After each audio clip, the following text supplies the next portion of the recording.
Bonjour à tous et à toutes, on se retrouve pour une toute nouvelle vidéo et voici exactement comment j'ai transformé le dos de Willy en seulement 3 mois. Il a pris 11 kilos, il a juste explosé comme on peut le voir au niveau du dos et ce n'est pas anodin. Je vais vous expliquer en détail tout ce que j'ai mis en place en tant que coach parce que forcément Willy est mon coaché et du coup on est parti directement. Mais avant tout laissez-moi me présenter, je suis De Coach Hugo, coach sportif en ligne, j'ai à l'heure actuelle 22 ans, je suis diplômé d'un BPCHEPS AF, je coach une trentaine de personnes à distance que ce soit sur des objectifs de prise de muscle, de perte de poids, objectifs de compétition aussi en parallèle. Et je suis aussi à l'heure actuelle en train de préparer ma première compétition de bodybuilding naturel, la WNBF 2026 où il y a vraiment un gros niveau. Je me forme aussi en parallèle continuellement via des webinaires que ce soit de Zoe Brebdad, Yassine Nassir, des formations comme Young Trainers. Je suis coaché aussi en parallèle depuis 2 ans et donc forcément ça fait de moi quand même quelqu'un je pense d'un minimum légitime pour encadrer des personnes. Et on est parti directement.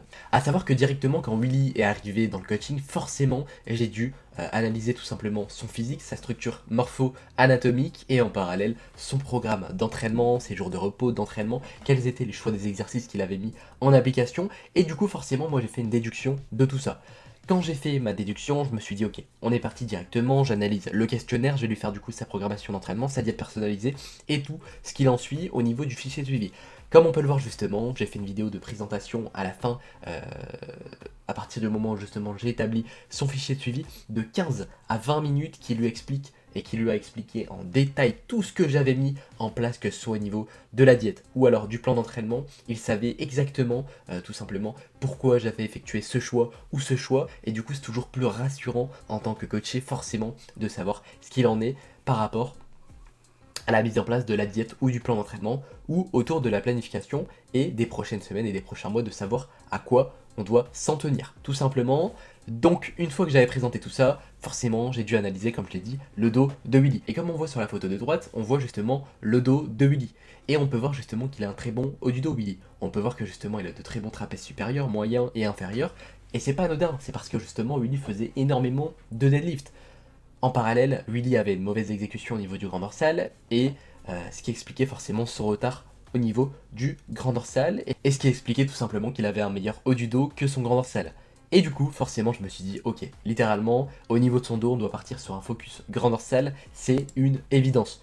Les obligations, forcément, et c'est ce que je vous recommande à vous, de votre côté, en tant que spectateur de la vidéo, et c'est ce que j'ai recommandé à Willy, mon coaché, c'était de directement implémenter ce matériel, que ce soit la sangle de cheville, forcément pour le pullover c'est juste incroyable, on a une meilleure poigne, on a moins de facteurs limitants au niveau des poignets, et donc forcément on va pouvoir produire plus de force, avoir une meilleure stabilité, avoir de meilleurs ressentis, et c'est tout ce qu'on veut au final. En parallèle, les sangles de tirage extrêmement importants.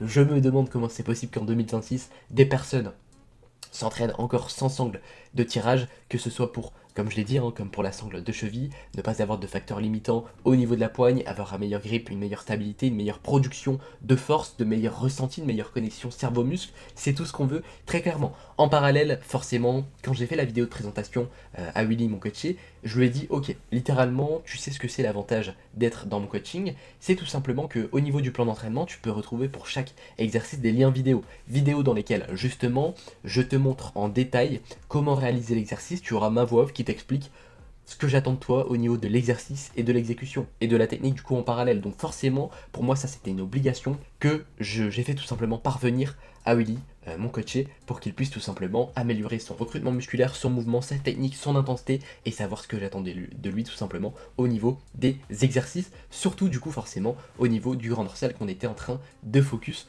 durant le suivi et qu'on focus toujours à l'heure actuelle. Donc voilà par rapport à ça, et c'est ce que je vous recommande aussi vraiment de faire en sorte de vous former le plus possible, d'avoir plus de connaissances sur tout simplement la biomécanique, l'anatomie pour mieux recruter vos groupes musculaires, ou si vous n'avez tout simplement pas le temps de commencer à dépenser l'énergie dans ce genre de choses, il faut être encadré tout simplement, c'est extrêmement important, mais moi en tant que coach je le suis, donc c'est ce que je vous recommande de faire à 200%. Exemple pour le foot, forcément on sait que les footeux ne s'entraînent pas sans crampons, même principe pour nous. Pourquoi on s'entraînerait sans sangle de tirage, sans sangle de cheville? C'est le même principe, très clairement. Au niveau de l'adhérence, à savoir que justement, comme je l'ai dit, Willy réalisait beaucoup de deadlift. Et forcément, moi, c'est pas un mouvement que je recommande à 200%, il y a énormément de contraintes selon moi que je vais présenter juste après. Forcément, comme on le sait et comme je l'ai dit tout à l'heure, Willy faisait du deadlift. Et du coup, Évidemment, le plus optimal, selon moi, ça aurait été d'enlever directement le deadlift. Cependant, je peux comprendre que Willy aime faire du deadlift, il faisait du deadlift avec ses amis, on sait que justement quand on fait un exercice polyarticulaire qu'on veut essayer de perdre toutes les 2 semaines, 3 semaines, peu importe, toutes les semaines, c'est motivant, ça donne du plaisir à la salle, on continue de s'entraîner par rapport à ça pour faire augmenter nos performances et on prend du plaisir. Et pour moi, que ce soit dans votre programmation d'entraînement ou dans la programmation de mes coachés, il est extrêmement important que mon coaché ou que vous, à l'heure actuelle, prenez du plaisir au sein de vos entraînements. Il y aura toujours plus optimal par rapport à n'importe quel facteur, cependant, partez toujours du principe qu'on fait de la musculation pour justement prendre du plaisir, parce qu'on aime s'entraîner, parce que c'est le moment de la journée qui nous fait le plus plaisir, et donc forcément, pour moi, il est extrêmement important de garder des exercices qui ne sont pas forcément les plus optimaux, ok, mais qui vous procurent du plaisir à l'entraînement. Ça passe avant tout.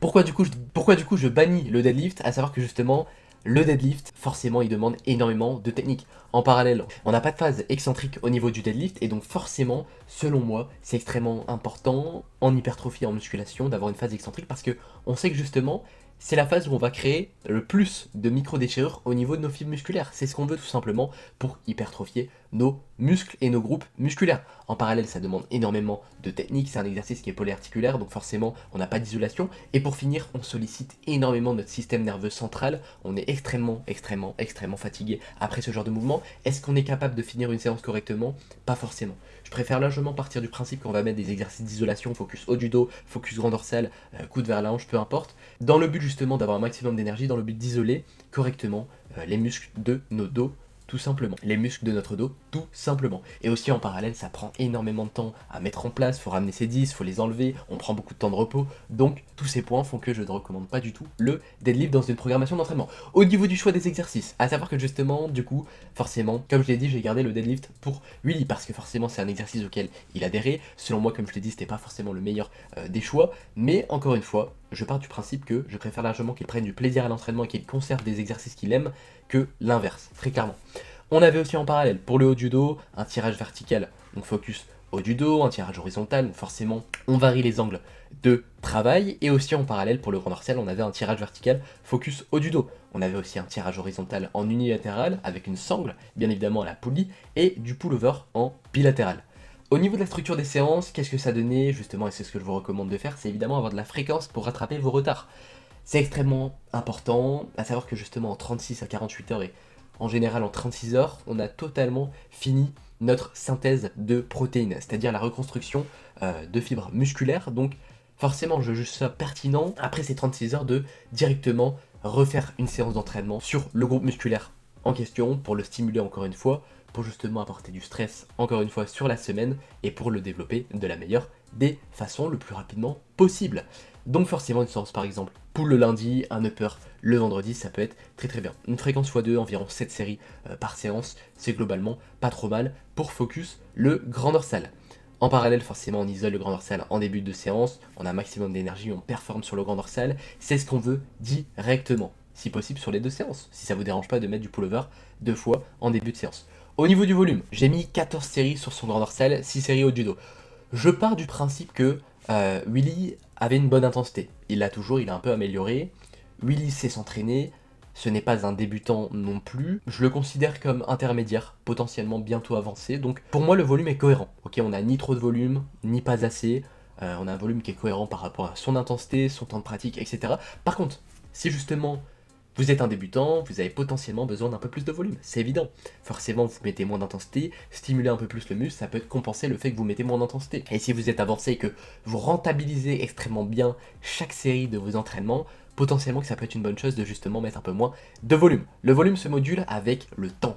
Évidemment, moi ce que je fais avec mes coachés, c'est que chaque semaine, j'analyse la surcharge progressive, j'analyse l'état, la fatigue, comment se sent tout simplement mes coachés, est-ce qu'ils ont des courbatures, etc., etc. Et ça me permet de constamment savoir si je dois effectuer des modifications au niveau du volume d'entraînement ou pas, tout simplement parce que c'est extrêmement important pour la progression. Au niveau des exécutions, c'est extrêmement important de se filmer.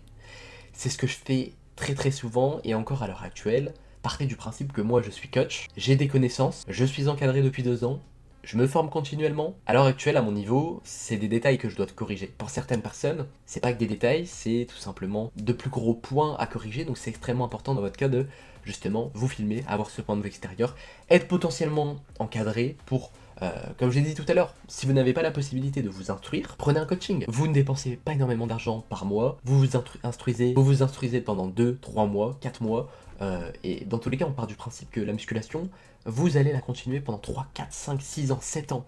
Si justement le coaching de 3-4 mois vous permet d'en tirer énormément de bénéfices, de connaissances et de mettre tout ça en pratique pendant des années, ça aurait été que bénéfique, vous allez progresser beaucoup plus vite et vous avez atteint un certain palier qui fait que forcément vous avez besoin de moins de connaissances qu'avant ce coaching. C'est évident, donc c'est ce que je recommande à 200%, c'est pour ça que j'ai été coaché, c'est pour ça que je le suis encore, parce que c'est extrêmement important. Et justement, moi ce que je fais avec mes coachés, c'est que, comme je disais tout à l'heure, je propose des liens vidéo qui permettent à mes coachés pour chaque exercice de savoir ce que j'attends d'eux au niveau de la technique et de l'exécution, parce que justement dans cette vidéo je réalise des exercices et il y a une voix off qui leur explique tout ça en détail. En parallèle, je demande des vidéos d'exécution à m'envoyer pour avoir un point de vue extérieur et que je leur apporte de l'expérience, des connaissances, des corrections, et c'est ce qu'on veut, et vous devez faire ça de votre côté, c'est extrêmement important. Au niveau des erreurs courantes, alors, au niveau des erreurs courantes que j'ai pu souvent analyser avec mes coachés, tout d'abord, c'est tout simplement le fait de faire son tirage horizontal en uni, sans banc, et du coup pas forcément à la poulie. Forcément, le gros problème, c'est qu'on va venir se tenir à sa cuisse, on sait pas trop quoi faire de justement la main qui ne réalise pas le mouvement parce qu'on est en unilatéral, et du coup, l'avantage d'être à la poulie avec un banc, ça va vous permettre de forcément avoir plus de stabilité. Et c'est ce qu'on veut, on a plus de stabilité, on a plus de poulie que justement ce genre d'exercice à cet endroit, donc plus de stabilité, moins de compensation, un meilleur isolement du grand dorsal, et c'est tout ce qu'on veut pour progresser. En parallèle, au niveau du tirage horizontal focus haut du dos, j'ai vu beaucoup de voix et je le vois trop souvent, très clairement, c'est le fait que le tirage ne soit pas coude ouvert tout d'abord, qu'il est trop focus grand dorsal, donc on tire beaucoup trop bas justement la prise, donc cette tension vient beaucoup trop bas, on isole le grand dorsal mais pas le haut du dos, on a une petite rétraction d'omoplate, alors que ce qu'on veut justement c'est de tirer vers le sternum, ok, dans le but justement de tirer vers nos omoplates, et donc dans le but de rétracter le plus possible nos omoplates. Là il y a écrit rétroversion, c'était une rétraction, excusez-moi.